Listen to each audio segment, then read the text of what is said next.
Alam mo, ang maging OFW, ang isa sa pinakamahirap na desisyon na gagawin mo sa buhay mo kung mag-a-abroad ka. Dahil kailangan mong mangibang bansa para sa pamilya mo. Sobrang mahirap mawalay sa pamilya kung alam nyo lang.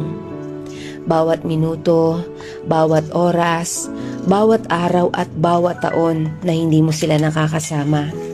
Lahat yan ay titiisin para lang mabigyan sila ng buhay na masagana.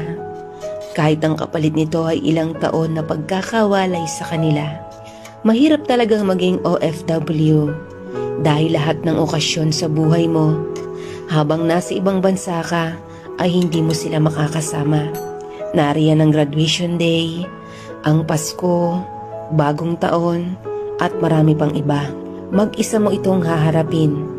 Oo, mag-isa. Home